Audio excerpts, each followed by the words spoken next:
Фанаты волейбола, всем привет! Вот и подошел к концу календарный волейбольный год.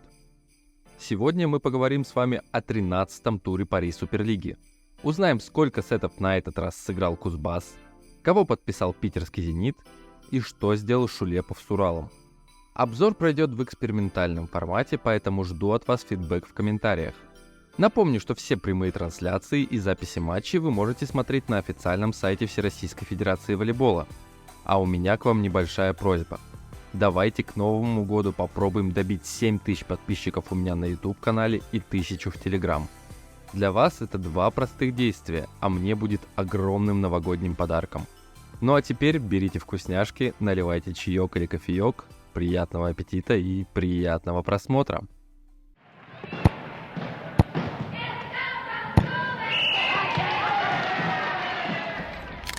Тур получился не самым богатым на топовые противостояния, поэтому начнем с поединков, результаты которых были очевидны.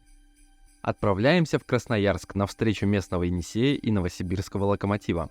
В своем телеграм-канале я предсказывал, что Енисей на домашней площадке сможет показать классный волейбол и, как минимум, потрепать нервы новосибирскому паровозу. Но Локо катком прошлись по красноярцам, не оставив шансов ни в одной из партий.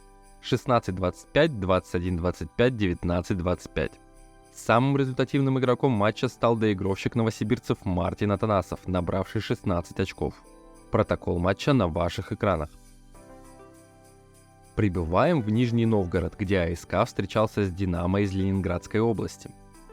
В этом противостоянии борьбы зрителям команды не подарили. У сосновоборцев в праймовой форме находится Денис Бирюков, что позволяет коллективу решать текущие задачи.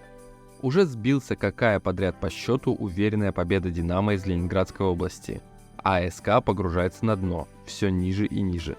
Хотя, казалось бы, уже некуда. Команда и так единолично находится на последнем месте в турнирной таблице. 19-25 и 2 раза по 20-25. Самым результативным игроком стал диагональный сосновоборцев Назар Литвиненко, набравший 17 очков. Статистика и прогноз из телеграм-канала на ваших экранах.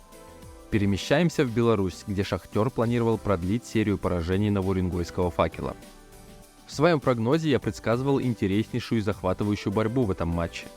Но когда стало известно о том, что у многих игроков «Факела» возникли проблемы с выездом из страны, для меня все стало очевидно. Проблемы были у следующих военнообязанных игроков. Диагональный Корней Энс, центральный блокирующий Виталий Дикарев и Алексей Ковальчук, а также доигровщики Василий Капранов и Владислав Бабкевич. У ямальцев и так дела плохи после нескольких поражений подряд, так тут еще и команда остается без ротации. Шахтер воспользовался моментом и оформил очень важную для себя домашнюю победу. 25-19, 25-18 и 25-20. Самым результативным игроком стал центральный блокирующий солигорцев Давид Фиэль, в копилке которого 13 набранных очков. Летим в Сургут на матч «Газпром-Югра-Динамо». Москвичи не самые удачные результаты предыдущих матчей оправдывали подготовкой к финалу Бэт-Сити Кубка России. Провалив и решающий матч, Константин Брянский решил дать отдохнуть своему основному забойщику Цветану Соколову, и свой шанс получил Романас Шкулявичус. Именно диагональный «Динамо» и поставил точку в первом сете 21-25. Холодным душем для «Динамо» стал второй сет. Эйс диагонального сургутян Раджаба Шахбанмирзаева заканчивает едва начавшуюся игру на балансе 26-24. В третьем игровом отрезке проблем у москвичей уже не возникло 16-25. История должна была повториться в четвертом, но не самая уверенная игра «Динамо» и поймавшие кураж сургутяне привели нас к равной концовке, где все решила подача, которой так не хватило подопечным Константина Брянского в кубке. 2 эйса от Дениса Богдана. Точку же в матче поставил белогорцев. 23-25, 1-3, неожиданно напряженная победа «Динамо». Самыми результативными игроками стали диагональные команд Романас Шкулявичус и Раджаб Шахбанмирзаев, набравшие по 23 очка. Протокол матча и мой прогноз из телеграм-канала на ваших экранах. Доезжаем до Нижневартовска на противостояние Югры Самотлор и Новокуйбышевской Новы.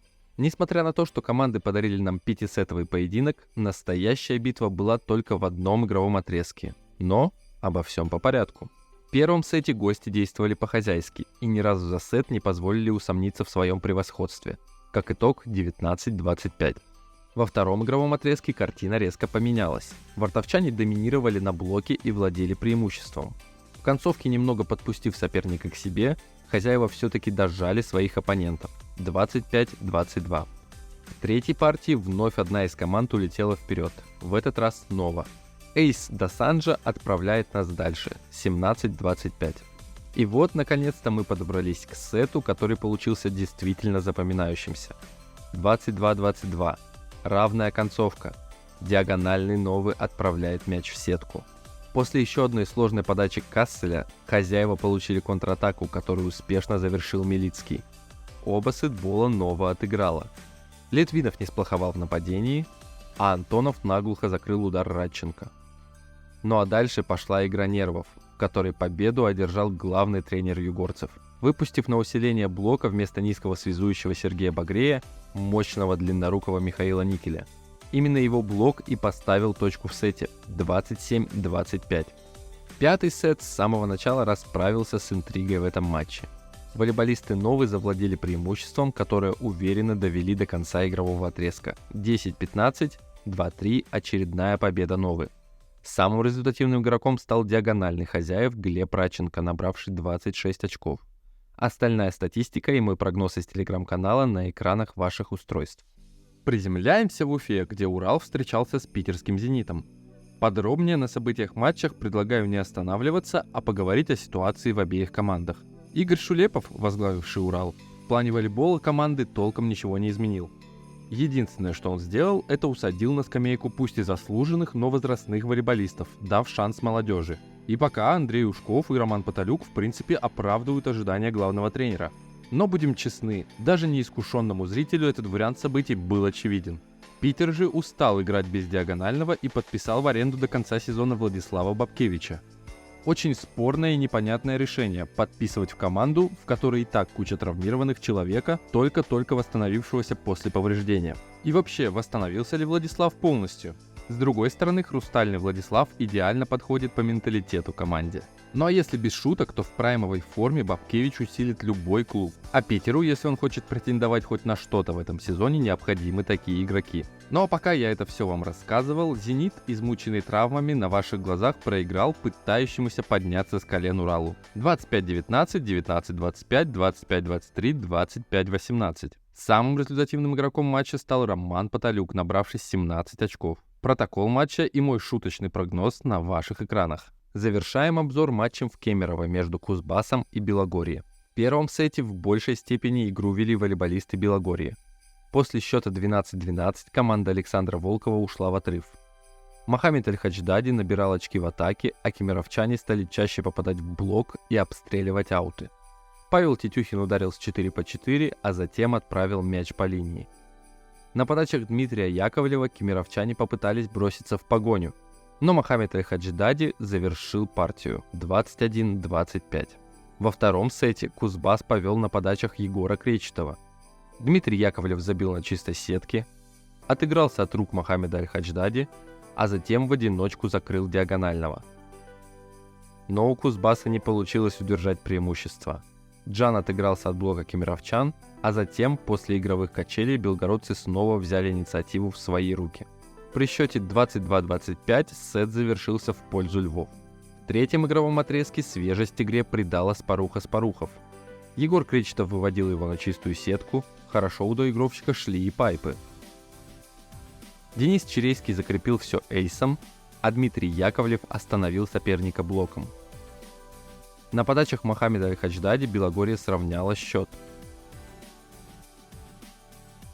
С переменным успехом для обеих команд снова прошел последний игровой отрезок. Соперники обменялись ошибками на подачах. Но Кузбасс все-таки вырвал победу в третьем сете 25-23. На старте четвертой партии 2-5 в пользу гостей. Но львы не смогли долго удерживать преимущество.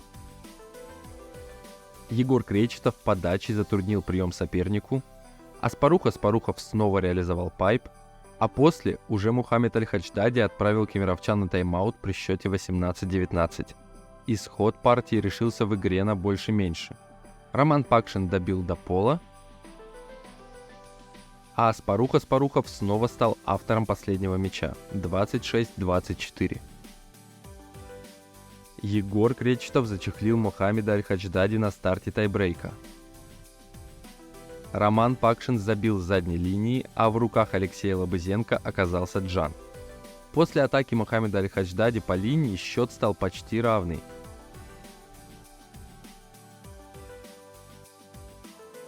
Та же нервная ситуация была и в концовке. Но Аспарух нашел руки блокирующих и завершил матч победой Кузбасса. 15-13, 3-2, пятый подряд тайбрейк играют волейболисты из Кемерово. Самым результативным игроком матча стал Мохаммед Аль-Хадждади, набравший 24 очка. Протокол матча и мой прогноз на ваших экранах.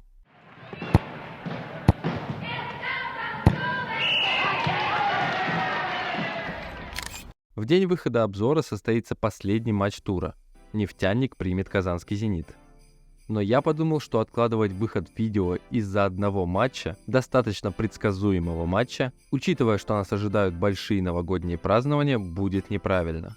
Поэтому вот таким получился 13-й тур Пари Суперлиги. «Локомотив» продолжает единолично возглавлять турнирную таблицу, положение других команд у вас на экранах. А вот и расписание 14-го тура. Теперь небольшое лирическое отступление для преданных зрителей, которые досматривают до этого момента. В самом начале года я запущу очень интересный и важный для меня проект, который так же как и обзоры будет выходить на канале.